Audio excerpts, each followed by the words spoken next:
अगर हमेशा आपके साथ लाइफ में धोखा ही हुआ हो तो किसी पर ट्रस्ट कैसे कर सकते हो? एक इंटीमेसी कैसे ढूंढ सकते हो? इसी तरीके की कुछ थीम को लेकर आज की हमारी मूवी वाइल्ड ऑर्किड आती है। इस एक्सप्लेनेशन में आपको कुछ चीज़ें वियर्ड लग सकती है, पर लास्ट में इसका सब कुछ सही से मीनिंग आ जाता है। वीडियो स्टार्ट करने से पहले मैं आप सबसे रिक्वेस्ट करना चाहता हूँ, अगर आपको वीडियो अच्छा लगता है तो प्लीज़ इस वीडियो को लाइक कर दीजिएगा, कमेंट भी कर दीजिए, जिससे चैनल को बहुत सपोर्ट मिलता है। अब बिना किसी देरी के एक्सप्लेनेशन स्टार्ट करते हैं। मूवी स्टार्ट होती है और हमारी मेन कैरेक्टर हम देखते हैं जिसका नाम है एमिली। एमिली एक छोटे गांव में रहा करती थी। वो बड़े शहर में अपनी लॉ की डिग्री उसने परस्यू की है, तो उसे जॉब के लिए जा रही है। सिटी में आकर अलग अलग इंटरव्यूज देती है, जहां पर उससे पूछा जाता है कि तुमने ट्रैवल लॉ क्यों किया है। यानी कि एमिली को अलग अलग लैंग्वेजेस आती है, अलग अलग कंट्री में वो जाएगी और वहाँ की कॉन्फ्लिक्ट दूर करेगी। एमिली कहती है मुझे अलग अलग कल्चर अच्छे लगते हैं, उनके रिलीजन अच्छे लगते हैं। दो कल्चर के बीच में जो कॉन्फ्लिक्ट है इसे सॉल्व करना भी उसे अच्छा लगेगा। इंटरव्यू लेने वाले एमिली से इम्प्रेस थे, तो कल ही एक अलग कंट्री में उसे भेज रहे हैं। ये अब अफ्रीका जाने वाली है। नेक्स्ट डे वो उसके कलीग से मिलती है जिसका नाम है क्लॉडिया। क्लॉडिया अफ्रीका में जो भी डील हुई है, जो भी कॉन्फ्लिक्ट हुए हैं, इस सब के बारे में एमिली को बता देती है। ये अफ्रीका पहुंचते हैं और एमिली को ये जगह बहुत ही अच्छी लगती है। इनका स्टे एक 5 स्टार होटल में है। अब इसके बाद एक काम के लिए एक कंस्ट्रक्शन साइट पर आते हैं जहाँ पर एक होटल बनने वाला है। इस लैंड का ओनर और चाइनीज के बीच में डील होने वाली है। जब एमिली और क्लॉडिया इस कंस्ट्रक्शन साइट पर पहुंचे तो वहाँ का कॉन्ट्रैक्टर वहाँ नहीं है। क्लॉडियो को पता चलता है कि वो कंस्ट्रक्शन वर्कर उसकी नीस की शादी में गया हुआ है। क्लॉडियो को झूठ लगता है, तो उसके पीछे पीछे वो जहाँ भी गया है वहाँ वो जाने वाली है। आज क्लॉडिया की डेट थी, तो एमिली को अपनी जगह वो जाने के लिए कहती है। इसके बाद हम देखते हैं कि एमिली अबैंडन होटल देख रही थी। यहाँ पर उसने 2 लोगों को इंटीमेट होता देखा। वहां से फिर वो भागकर चली गई। वो अपने डेट के लिए जाने के लिए लेट हो चुकी थी। अपने रूम में जाकर सही से रेडी होकर वो नीचे आई। अब जिसके साथ वो डेट पर जाने वाली है उसका नाम है जेम्स। जेम्स हमारा और एक मेन कैरेक्टर है। एमिली लेट हो चुकी थी, तो अंदर जाते वक्त जेम्स ने एमिली को नोटिस किया हुआ था।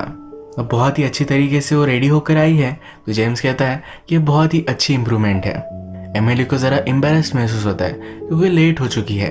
एक दूसरे से अपनी प्रॉपर इंट्रोडक्शन कर लेते हैं। ये वॉक कर कर अपनी डेट पर जा रहे थे, पर जेम्स के साथ उसके 2 बॉडीगार्ड्स थे। एमिली उससे पूछती है क्या तुम जहाँ भी जाते हो ये तुम्हारे साथ ही आते हैं? जेम्स कहता है कि हाँ, वो पहले किडनैप हो चुका था और अब अपनी लाइफ के लिए डरता है, इसलिए हमेशा अपने बॉडीगार्ड्स को अपने साथ लेकर जाता है। एमिली पूछती है तुम्हें किडनैप क्यों किया गया था? जेम्स कहता है कि पैसों के लिए।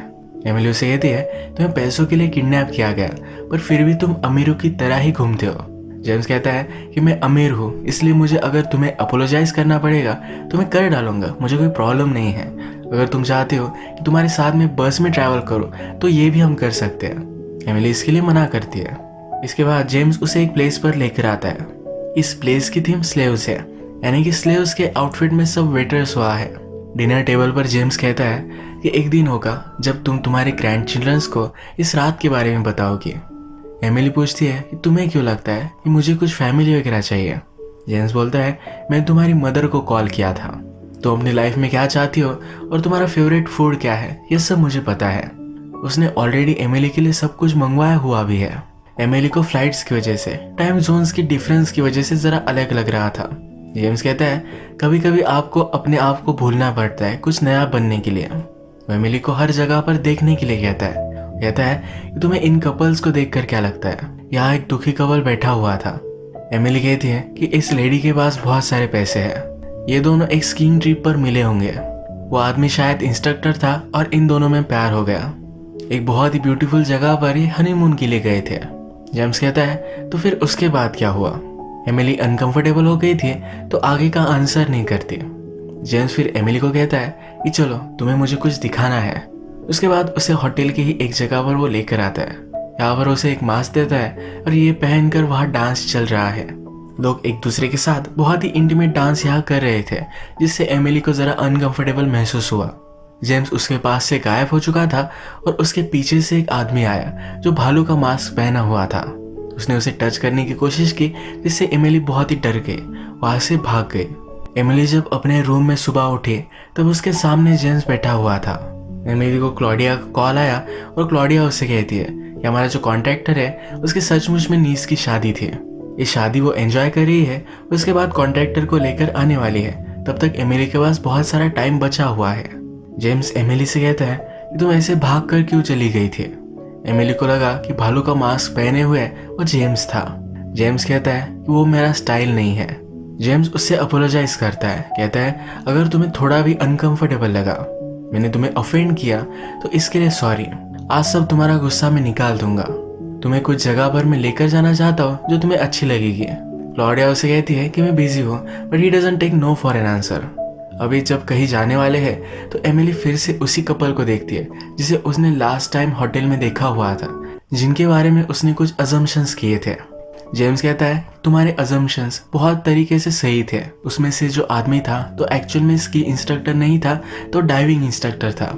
जेम्स कहता है कि मेरे बहुत ही अच्छे फ्रेंड्स हैं। जेम्स को बाइक राइड करना अच्छा लगता है, तो दोनों कपल बाइक राइड करते हुए एक जगह पर आते हैं। यहाँ पर पार्टी चल रही है, ये डांस कर रहे थे, मजे कर रहे थे। दूसरे कपल में जो लेडी है उसका नाम है हैना। यहाँ इस जगह पर हैना के साथ किसी ने बदतमीजी करना स्टार्ट कर दिया। हैना ने उस आदमी को रेजिस्ट किया पर वो मान नहीं रहा था। इसी वजह से जेम्स और उन आदमियों में जरा फाइट हो गए। ये जल्दी से वहां से भाग गए। इस फाइट में हैना के कपड़े फट चुके थे। हैना का हस्बैंड जिसका नाम है ऑटो, ये उस पर बहुत ही नाराज था। जेम्स हैना को कहता है तुम्हारे कपड़े तुम ढको मत, तुम इतनी ब्यूटीफुल हो इसीलिए तुम्हें शो करना चाहिए। वो ऑटो से कहता है कि तुम्हें हैना पर इतना गुस्सा क्यों है, वो किसी और आदमी के साथ थी इसलिए, या उसने वो एंजॉय किया इसलिए। उसकी बातों से ऑटो को समझाता है कि तुम्हारी वाइफ बहुत ही ब्यूटीफुल है। इन बातों से हैना और ऑटो टर्न ऑन हो चुके थे। गाड़ी में एमिली और जेम्स के सामने ही ये दोनों इंटीमेट होना स्टार्ट कर देते हैं। एमिली देखकर डर गई थी। जेम्स को कहती है कि इन्हें स्टॉप करने के लिए कहो। जेम्स कहता है कि हम इन्हें रोक नहीं सकते। क्या कभी कभी तुम्हें भी इस तरह से एनिमल की तरह नहीं लगता? क्या तुम्हें प्योरली प्राइमल इंस्टिंक्ट महसूस नहीं होती है? वो इंटीमेट नहीं, एक दूसरे से प्यार कर रहे हैं। इसके बाद जेम्स ने हैना और ऑटो को ड्रॉप कर दिया। एमिली को लेकर एक अबैंडन्ड सी जगह पर वो लेकर आया। ये वही जगह है जहाँ पर एमिली ने दो लोगों को इंटीमेट होता देखा था। एमिली जब यहाँ आती है तो सरप्राइज्ड होती है। उसे कहती है तुम्हें ये सब चीज़ें किस तरह से पता है? यानी कि जेम्स को एमिली की फेवरेट फूड के बारे में पता है, उसके प्रेफरेंस के बारे में पता है। वो डायरेक्टली उसके रूम में भी घुस आया था। जेम्स कहता है तुम में बहुत ही इंटरेस्टेड हो, ये जगह तुम्हें इंटरेस्टिंग क्यों लगी ये मुझे जानना था। एमिली जेम्स से कहती है मुझे ऐसा क्यों लगता है कि जब मैं तुम्हें टच करूंगी तो तुम डिसअपियर हो जाओगे। जेम्स कहता है कि ट्राई कर देखो। उसके पास गए, उसे गले लगा लिया। जेम्स को ये अच्छा नहीं लगा। उसे वो दूर करता है और कहता है मुझे कोई टच करे ये अच्छा नहीं लगता। ऑटो और हैना की रिलेशनशिप जेम्स की वजह से सही हुई, तो उन्होंने उसे एक गिफ्ट दिया है। जेम्स से गिफ्ट यानी कि नेकलेस एमिली को देता है। इसके बाद रात में हम देखते हैं कि एमिली को जेम्स जिस जगह पर लेकर गया था, जहाँ पर उसे अनकंफर्टेबल लगा और वहां से वो भाग कर चली गई थी, उसी जगह पर एमिली फिर से पहुंचती है। यहाँ पर उसने अफ्रीका की लोकल लैंग्वेज में वेटर से बात की, उससे ऑर्डर दिए। उसके पास एक आदमी बैठा हुआ था, तो उसे लगा कि एमिली को उसकी लैंग्वेज समझ में नहीं आती। वो उसकी ब्यूटी की तारीफ करने लग गया। उससे कहता है वर्ल्ड में सबसे ज्यादा इस टाइम पर मैं सिर्फ तुम्हारी ब्यूटी को चाहता हूँ। उसके साथ इंटीमेट होने के लिए बहुत सारे पैसे एमिली को देने के लिए रेडी था। एमिली को ये सही नहीं लगा और वहां से उठकर जा रही थी। तभी जेम्स ने उसे रोक लिया। जो हुआ ये जेम्स को बताती है। जेम्स उसे कहता है क्या तुम्हें बिलीव नहीं होता तुम कितनी डिजायरेबल हो? एमिली कहती है कि तुम कहना क्या चाहते हो? जेम्स बोलता है कि यह बहुत ही एक्साइटिंग है हम दोनों के लिए, यानी कि उसे उस आदमी के साथ इंटीमेट होने के लिए कह रहा था। एमिली को बहुत सारी चीजें फील हो रही थी, तो जेम्स उसे ये सब फीलिंग्स दिखाने के लिए कहता है। एमिली उससे कहती है कि तुम खुद टच नहीं कर सकते, कुछ फील नहीं कर सकते, तो मेरे थ्रू तुम फील करना चाहते हो। इसके बाद एमिली उस आदमी के साथ एक रूम में गई और उसके साथ इंटीमेट हो गए। ये सब जेम्स देख रहा था। इसके बाद हम देखते हैं कि क्लॉडिया अपने कॉन्ट्रैक्टर को लेकर फिर से अफ्रीका में आ चुकी है, क्योंकि आज डील होने वाली है। जब डील कंप्लीट करने के लिए ऑपोजिट कंपनी वहां पहुंचती है, तो इन लोगों में से एक आदमी वही है जिसके साथ एमिली कल रात इंटीमेट हुई थी। फर्स्टली वो उसे पहचान नहीं पाता, पर बाद में पहचान ही लेता है। एमिली इस सिचुएशन से अनकंफर्टेबल हो गई और वहां से उठकर चली गई। क्लॉडिया भी सबसे एक्सक्यूज लेकर उसके पीछे पीछे आती है। जो भी सब कल रात हुआ था ये सब एमिली उसे बता देती है। इस पर क्लॉडिया हंसने लग गई थी। उससे कहती है इससे ज्यादा कुछ फर्क नहीं पड़ता। ये फिर से डील करने के लिए आते हैं। ऑपोजिट कंपनी कुछ ज़्यादा चीज़ें मांग रही थी। जिस आदमी के साथ एमिली इंटीमेट हुई थी उस आदमी को क्लॉडिया जानती है। क्लॉडिया उसे कहती है, तुम अपने बिजनेस ट्रिप पर अलग अलग जगह घूमते रहते हो, तुम्हारी वाइफ को लोनली लगता होगा, तो तुम्हें बहुत ही मिस करती है। मैंने लास्ट वीक उससे बात की थी, पार्टी में भी हम मिलने वाले हैं। यानी कि क्लॉडिया उसे ब्लैकमेल करती है कि एमिली और उसके बारे में उसकी वाइफ को बता देगी। इस पर वो डर गया और इनकी डील बहुत ही स्विफ्टली कंप्लीट हो गई। नेक्स्ट सीन में हम देखते हैं कि स्ट्रीट्स पर एक बड़ा सा फेस्टिवल होने वाला था। इसके लिए क्लॉडिया आदमियों की तरह ड्रेसअप कर रही थी।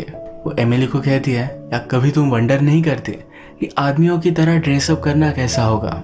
जेम्स जिस तरह से हमेशा से कंट्रोल में रहता है उसी तरीके से कंट्रोल में रहना कैसा रहेगा? एक्चुअल में जेम्स और क्लॉडिया में रिलेशनशिप थी। क्लॉडिया एमिली से पूछती है कि तुम्हारे और जेम्स के बीच में कुछ हुआ था? जब क्लॉडिया और जेम्स रिलेशनशिप में थे तो जेम्स ने क्लॉडिया को कभी टच नहीं किया। क्लॉडिया जेम्स को लेकर बहुत ही इंट्रिग्ड थी। जेम्स के बारे में सब कुछ जानने के लिए उसने प्राइवेट इन्वेस्टिगेटर भी लगाए हुए थे। उससे उसे पता चला कि जेम्स एक ऑर्फन है। जेम्स जिस तरह से क्लॉडिया के साथ डिस्टेंट था तो क्लॉडिया भी देखना चाहती थी कि वो एमिली के साथ भी उसी तरह से डिस्टेंट है। जैसा उसने एंटिसिपेट किया था वैसा ही हुआ है। वो एमिली से पूछती है कि जब तुम उस आदमी के साथ इंटीमेट हो रही थी या जेम्स तुम्हें देख रहा था? यहाँ से हमें पता चलता है जेम्स हमेशा गेम्स खेलता रहता है। जब एमिली और क्लॉडिया फेस्टिवल में जाने के लिए रेडी हुए तभी उन्हें न्यूज़ मिली कि जिस होटल पर वो डील करने वाले थे ये जेम्स ने बाय कर लिया है। क्लॉडिया जेम्स पर बहुत ही नाराज़ हो गई क्योंकि उसने जानबूझकर किया हुआ था। अब जो डील करने वाले थे इस डील में बहुत बड़ा प्रॉब्लम हो चुका है, पर फिर भी ये डील कंप्लीट करने के लिए वहाँ पहुँच गए। इस चीज़ के बारे में ये दोनों ज़्यादा सोचना नहीं चाहती थी, इसीलिए रात में फेस्टिवल में बहुत नाची। इसी फेस्टिवल में एमिली जेम्स को भी नोटिस करती है। उससे पूछती है ये सब तुमने किया क्यों? जेम्स कुछ भी ना कहे हुए वहाँ से चला जाता है। सुबह हम देखते हैं कि एमिली क्लॉडिया के साथ थी। क्लॉडिया बीच पर एक लड़की को नोटिस करती है। उसके साथ उसे इंटीमेट होना था तो अपने रूम की चाबी फेंक देती है। वो एमिली को कहती है कि उसकी लैंग्वेज और हमारी लैंग्वेज अलग है, तो ट्रांसलेट करने के लिए तुम भी यही रुको। उसके बाद क्लॉडिया इस लड़की के साथ इंटीमेट हो गए और जब वो एमिली के साथ भी इंटीमेट होने वाला था तभी जेम्स ने उससे रोक लिया। जेम्स यहाँ से फिर जा रहा था तो एमिली गुस्सा होकर उसके पीछे आई। उसे पूछती है तुम ये सब करते क्यों हो? ताकि लोग तुम्हें डिसअपॉइंट कर सके, तुमने ये सब प्लान किया था। जेम्स कहता है कि तुम में बाकी सब लोगों की तरह ही हो।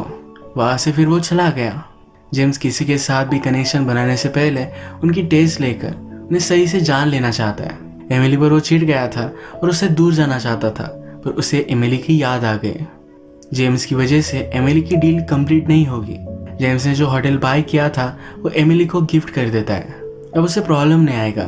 जेम्स बीच पर था तो एमिली भी उसके पास आती है। जेम्स उसे कहता है ये सब कितना ब्यूटीफुल है, पर उससे ज़्यादा डेंजरस भी। ये एमिली की ब्यूटी के बारे में बात कर रहा था। एमिली उससे पूछती है तूने मुझे होटल वापस क्यों दे दिया? जेम्स कहता है तुम्हारे लिए बहुत ही इम्पोर्टेंट था इसलिए। जेम्स अब यहाँ से जाने वाला था पर वो जा नहीं पाया। एमिली के फूल लेकर उसे वो मिलने के लिए आता है। वो सब कुछ चीज़ें कन्फेस करने लगता है। कहता है जब मैं छोटा था तो मेरे फादर के साथ एक छोटे से रूम में रहता था। एक दिन उसके फादर उसे अकेला ही छोड़कर चले गए। उसने जान लिया था इस लाइफ में मनी ही बहुत ही इम्पोर्टेंट है। बचपन से वो बहुत ही मेहनत करने लग गया और बहुत सारे पैसे उसने कमाए। 17 साल का था तब एक बड़ा सा हाउस बाय कर लिया। उसे लगता था कि मटेरियलिस्टिक चीज़ें यानी कि घर, पैसे, ये सब बहुत ही इम्पोर्टेंट है। जब उसके पास ये सब कुछ था तो फिर भी खालीपन था। उसके बाद उसकी लाइफ में लड़की आई, पर उसने नोटिस किया कि सब उसके पैसों के लिए उसके पास है। जेम्स पहले हथलाता था, इसलिए सही से बात भी नहीं कर पाता था। वो ज़्यादा बात नहीं करता तो इसीलिए लड़कियों को लगता था कि वो बहुत ही डोमिनेटिंग है। उन लड़कियों के साथ फिर जेम्स गेम खेलने लग गया। वो एमिली को कहता है प्यार करने का मुझे दूसरा कोई वे पसंद नहीं है। वो रियल इंटीमेसी से डरता है। एमिली उसे कहती है तुम डरो मत, आओ और मुझे टच करो। जेम्स ये भी करने से अपने आप को रोक रहा था। एमिली उस पर चिढ़ गई और वहां से जा रही थी तो उसे उसने पकड़ लिया। इसके बाद ये दोनों एक दूसरे के साथ इंटीमेट हो जाते हैं। मॉर्निंग में हम देखते हैं कि दोनों मिलकर एक जगह पर जा रहे हैं, यानी कि रियल कपल ये बन चुके हैं। जेम्स हमारा एक स्कार्ड कैरेक्टर था, ये किसी पर भी बिलीव नहीं कर पाता था। जब एमिली से वो मिला तो एक्चुअल में उसे कुछ फीलिंग्स आ गए। अपने आप को चेंज करने के लिए उसने एमिली की वजह से फर्स्ट स्टेप्स उठाई है।